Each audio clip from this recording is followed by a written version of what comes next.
E aí, galerinha, tudo bem com vocês? Bom, hoje eu vou falar sobre um assunto muito importante para nós aquaristas marinhos. Vou falar sobre parâmetros da água no sistema marinho. É um assunto muito complicado, pois as opiniões são muito divergentes, cada um tem a sua. Eu vou falar, galera, com base nos meus estudos para a montagem do meu novo aquário e com base também na minha experiência. As referências estarão na descrição do vídeo para vocês verificarem. Então, enquanto roda a vinheta, prepare o seu material para mais um tutorial, que eu já volto para falar com vocês.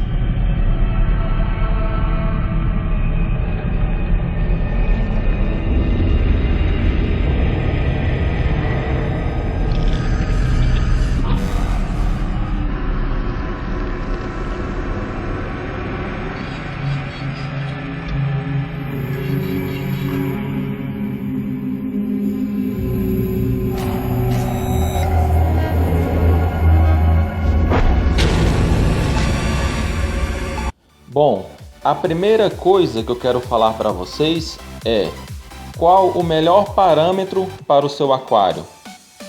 Isso, galera, vocês só vão saber e decidir depois do que eu mostrar para vocês aqui, beleza? Então acompanhem comigo as seguintes informações. Antes de tudo, quero que vejam essa tabela para terem uma noção de tudo que eu vou falar para vocês. Essa tabela mostra as referências dos parâmetros que existem no mar, comparando com os aquários de Recife. Vou deixar ela disponível aqui para vocês verificarem quando precisar. Iremos falar sobre cada um desses parâmetros nesse tutorial, sendo dividido em 2 vídeos, beleza? Bom, pessoal, algumas informações que eu vou falar para vocês aqui nesse vídeo vão ser mais técnicas com base nas pesquisas que eu fiz, beleza? E outras vão ser com base nas minhas experiências. E primeiramente nós vamos falar sobre densidade, que é um fator muito importante para que nós possamos ter cuidado aí nos nossos aquários, beleza?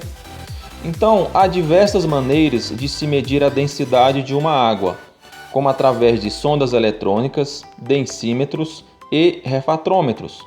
Eles basicamente medem valores de densidade específicas, salinidade que corresponde a ppt ou condutividade. Para uma referência, os níveis de densidade nos recifes de corais é de 35 ppt, que corresponde a 1026 de densidade. Já a densidade utilizada nos aquários de recifes variam entre 1024 a 1026 ppm. Se for um aquário somente de peixes, essa densidade pode ser usada entre 1020 a 1023 ppm. Essa densidade tem que ser estabelecida pelo aquarista, sendo montado um sistema de reposição de água doce, podendo ser de RO ou deionizada, para manter a densidade do aquário o mais estável possível, onde foi determinado pelo aquarista. A densidade é algo bem simples, mas você precisa ter um equipamento confiável para fazer a medição. Eu particularmente uso o refratômetro, mas tem pessoas que usam o densímetro.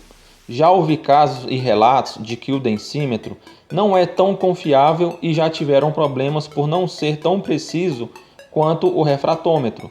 Uma dica de quando for usar o refratômetro é você fazer a calibração dele usando uma água de RO ou até mesmo destilada, regulando para a marca 0 e depois medir a sua densidade e ver se está de acordo com o que estabeleceu.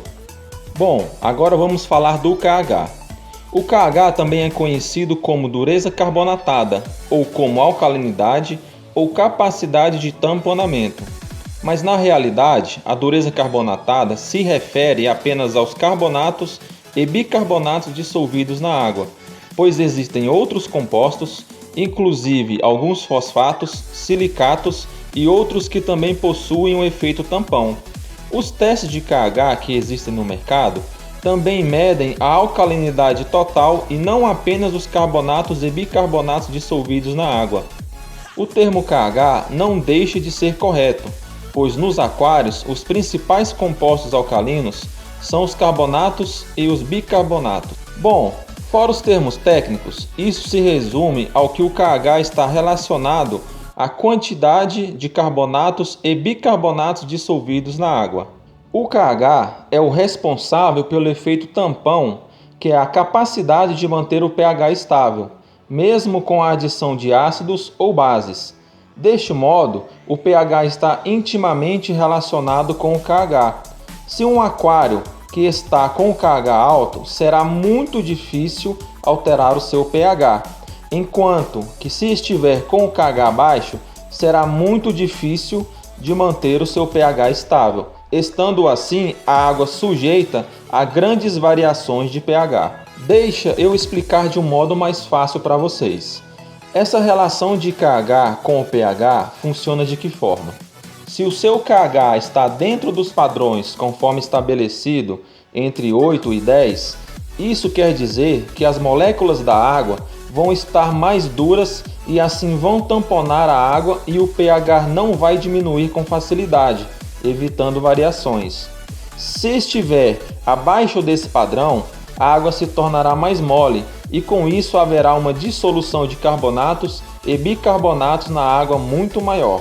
Uma curiosidade sobre isso é que nas minhas pesquisas para a montagem do meu aquário, eu achei um artigo no blog Reef Keeping que mostra uma comparação entre alguns aquários expostos no site, onde nos Estados Unidos e outros países da Europa, eles utilizam o KH em 7 para que a dureza da água não seja muito e nem pouco, tendo assim uma dissolução de carbonatos e bicarbonatos melhor.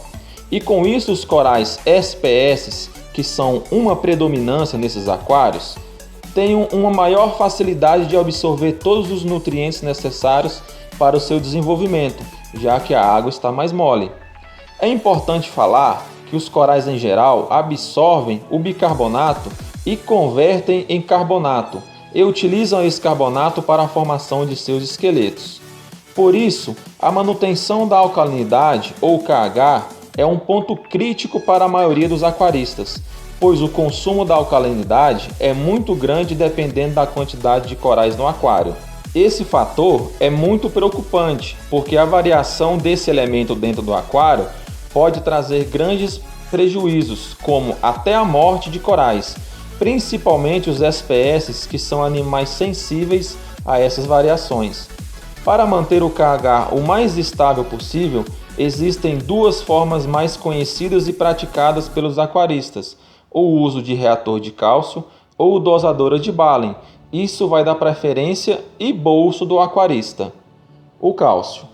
O cálcio é um importantíssimo elemento para o desenvolvimento dos corais, principalmente dos LPS e SPS. O cálcio é o responsável pelo crescimento de suas estruturas ósseas. Muitos corais utilizam o cálcio para formar os seus esqueletos, que são compostos basicamente de carbonato de cálcio. Os corais obtêm o máximo de cálcio dissolvido na água ao seu redor para esse processo. À medida que o cálcio é consumido pelos corais, seus valores se tornam mais baixos no sistema. Com a queda do nível de cálcio inferior a 360 ppm, torna-se progressivamente mais difícil para os corais coletarem o cálcio, assim dificultando o seu crescimento. Manter o nível de cálcio é um dos aspectos mais importantes para o desenvolvimento dos corais no aquário marinho. A maioria dos aquaristas tentam manter os níveis naturais de cálcio em torno de 420 a 450 ppm. Apesar dos corais necessitarem de cálcio, valores acima do normal não irão acelerar o seu crescimento. Pesquisas realizadas com estilofora, por exemplo, mostram que os baixos níveis de cálcio a 360 ppm limitam a calcificação, mas manter o nível acima de 450 ppm não aumentam a sua capacidade de calcificação.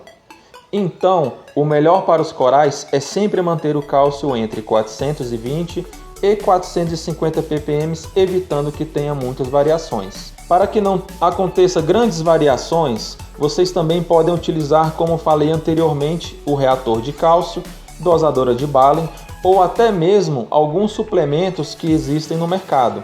Na escolha de um suplemento, você deve observar se esse suplemento é somente para cálcio, pois existem suplementos de cálcio que vêm combinado com reserva alcalina, e isso pode atrapalhar se caso você precisar suplementar somente para repor o cálcio.